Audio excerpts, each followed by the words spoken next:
നിയമസഭാ തെരഞ്ഞെടുപ്പിനുള്ള പ്രകടന പത്രിക പുറത്തിറക്കിയിരിക്കുന്നു ബി.ജെ.പി. ദേശീയ അധ്യക്ഷൻ നിതിൻ നബീൻ ആണ് വമ്പൻ വാഗ്ദാനങ്ങൾ അടങ്ങിയ പത്രിക പ്രകാശനം ചെയ്തത്. സംസ്ഥാനം മുഴുവൻ മൊബൈൽ ആശുപത്രികൾ, കാർഷിക വിളകൾക്ക് പ്രത്യേക ഇൻഷുറൻസ് പരിരക്ഷ, മുതിർന്ന പൗരന്മാർക്ക് 70 വയസ്സിന് മുകളിലുള്ളവർക്ക് ആനുകൂല്യം. ശബരിമല കണ്ണൂർ അതിവേഗ റെയിൽ ശൃംഖല, തിരുവനന്തപുരത്തും കോഴിക്കോടും മെട്രോ സർവീസുകൾ, പാവപ്പെട്ട കുടുംബങ്ങൾക്ക് 2 സൗജന്യ LPG സിലിണ്ടറുകൾ, എയിംസ് യാഥാർത്ഥ്യമാക്കും, ക്ഷേമ പെൻഷൻ 3000 രൂപയാക്കും എന്നിവയാണ് പ്രധാന വാഗ്ദാനങ്ങൾ.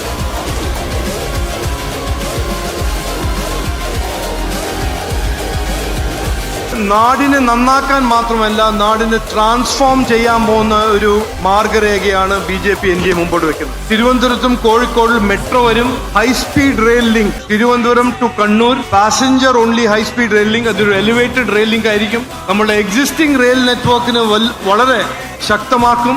സ്റ്റേറ്റിന്റെ റോഡ് നെറ്റ്വർക്കിനെ ഞങ്ങൾ മോഡേണൈസ് ചെയ്യും, അതിന് ശക്തമാക്കും. ലോജിസ്റ്റിക്സ് ഹബ്ബാക്കി മാറ്റാൻ, മാനുഫാക്ചറിംഗ് ഹബ്ബാക്കി മാറ്റാൻ വളരെ സാധ്യത ഉള്ള ഒരു കാര്യമാണ് വിഴിഞ്ഞം പോർട്ട്. അത് BJP NDA സർക്കാർ നടപ്പിലാക്കും. ഇവിടെ CPM-കാര് റെവല്യൂഷൻ പറഞ്ഞു നടക്കുമ്പോൾ BJP NDA ആഗ്രഹിക്കുന്നത് ഒരു job revolution, investment and job revolution കൊണ്ടുവരാനാണ്.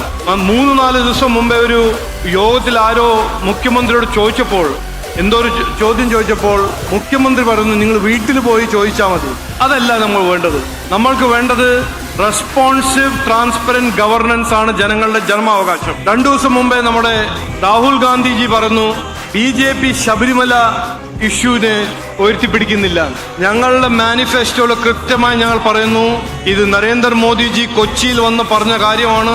ഇവിടെ കൊള്ളക്കാരാരാണെങ്കിലും, അവര് പ്രോത്സാഹിപ്പിച്ച ആരാണെങ്കിലും അവരെ CBI ഇൻവെസ്റ്റിഗേറ്റ് ചെയ്ത് പ്രോസിക്യൂട്ട് ചെയ്ത് ജയിൽ അയക്കുമെന്ന് മോദിജിന്റെ ഗ്യാരണ്ടിയാണ്. അത് ഞങ്ങളുടെ മാനിഫെസ്റ്റോയിലും മാർഗരേഖയിലും ഞങ്ങൾ ഉൾപ്പെടുത്തിയിട്ടുണ്ട്. പിന്നെ ടെക്നോളജി, AI രണ്ടും നന്നായി എംബെഡ് ചെയ്തിട്ട് ഞങ്ങൾ ഗവർണൻസിൽ റെസ്പോൺസിവ്നെസ്സും സ്പീഡും ട്രാൻസ്പെറൻസിയും അഴിമതി ഇല്ലാത്തൊരു ഗവർണൻസ് ഞങ്ങൾ കൊണ്ടുവരും.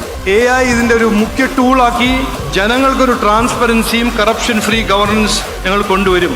ഇതുവരെ കിട്ടാത്ത കാണാത്ത ഒരു വികസനം കൊണ്ടുവരാൻ ഞങ്ങളുടെ ഒരു ശ്രമമാണ്. ഇതിനു വേണ്ടി അധ്വാനിക്കും. ഇതാണ് ഞങ്ങൾ ജനങ്ങൾക്ക് കൊടുക്കുന്ന വാഗ്ദാനം.